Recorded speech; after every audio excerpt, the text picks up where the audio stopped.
O raciocínio clínico e o processo diagnóstico, eles vão ser complementados por um processo cognitivo e também esse processo cognitivo vai facilitar a resolução de problemas, tá? Então, quando nós falamos em pensamento, nós estamos falando de cognição. É um processo cognitivo. Pensar é um processo cognitivo e que nós devemos treinar esse pensamento, tá? Identificando padrões. A identificação de padrões vai ser o melhor caminho para a gente treinar esse pensamento.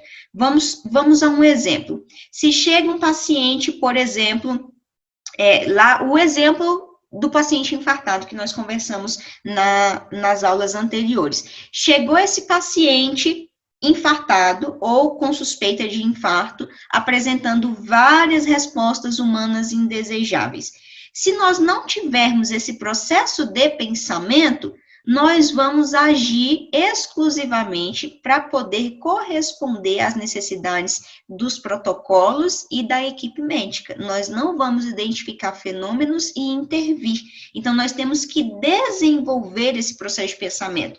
Chegou com falta de ar. Se está com falta de ar, automaticamente eu tenho que pensar na saturação, deixa eu avaliar a saturação desse paciente. Se está com falta de ar, deixa eu avaliar qual é o nível de dificuldade. Está com batimento de asa de nariz? Está com uso de musculatura intercostal? Está com diminuição de nível de consciência? Então, tudo isso é pensamento. Se está com saturação de oxigênio diminuída, está com uso de musculatura acessória e apresentando confuso, eu tenho que automaticamente pensar que diminuição de oxigênio para o cérebro significa, se continuar isso, um coma, diminuição de nível de consciência, entenderam? Então, isso é um desenvolvimento que vocês têm que sempre se perguntar, o que está acontecendo? Lembra das evidências que nós falamos? Quais são as evidências? Quais são as inferências a partir dessa evidência? Isso, quando você se pergunta quais são as evidências, quais são as inferências, você já está tendo um processo de raciocínio, um processo de diagnóstico. Bom, então vamos lá.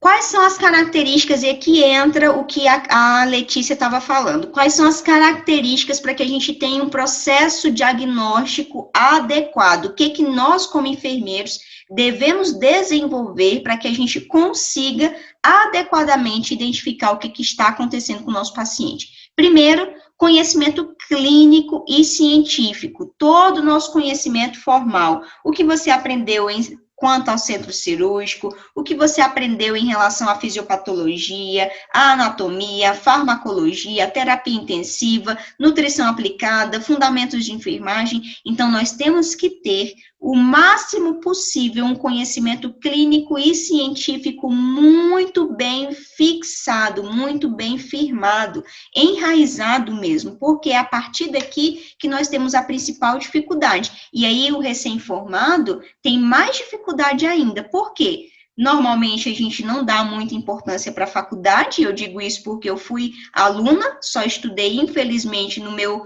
6º período, e aí eu fiz 9 períodos, olha só que perigo, realmente terminei a faculdade sem saber de nada, graças a Deus eu consegui passar no concurso da residência, e aí fiz a minha residência, foi aí que eu fiz novamente uma faculdade, e na residência eu aprendi em 2 anos o que eu deveria ter aprendido em 4 anos e meio. Então, o recém-formado tem dificuldade por isso, porque sai da faculdade sem ter um conhecimento clínico e científico bem consolidado e com poucas oportunidades de estágio. Então, por isso que eu indico às meninas que ainda estão fazendo faculdade, que procurem um voluntariado, que procurem fazer estágio, nem que seja não remunerado, uma vez por semana. Eu sei que é difícil a gente se manter nessas situações, porque a gente precisa de dinheiro, mas tente fazer pelo menos voluntariado, uma vez por semana, em um local bacana, porque isso você já vai conseguir ter uma compreensão clínica sobre o que pode ser feito, o que está acontecendo, tá?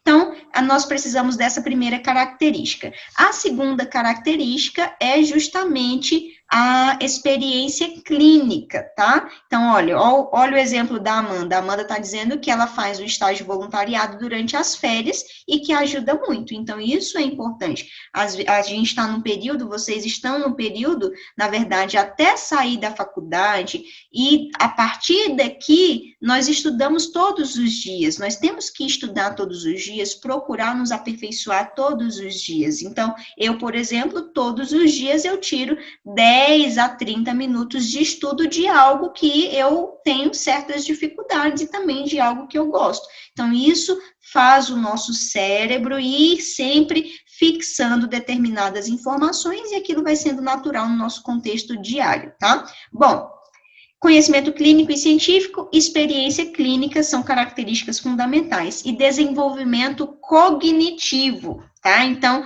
não é porque nós estamos conversando, interagimos, que nós tenhamos um desenvolvimento de processamento de informações adequado, tá? Então, nós temos que desenvolver isso, treinar, processar informações. Então, eu tinha uma colega, não vou dizer em que período que nós estávamos, que nós, durante nosso estágio, né, na faculdade, ela chegava no pronto-socorro, chegou um paciente e ela não conseguiu avaliar a menor situação crítica do paciente. Nós estávamos só hoje não é estágio que fala, é visita guiada, alguma coisa assim que fala, não me lembro. Mas a gente não estava estagiando, a gente só estava ali quietinho para ver o que estava acontecendo naquela unidade. E aí depois nós fomos conversar com a professora sobre o que tinha acontecido, o caso que tinha sido recebido lá na urgência e emergência, e ela disse que não viu nada, que nada seria intervido, que ela não faria nada, enfim.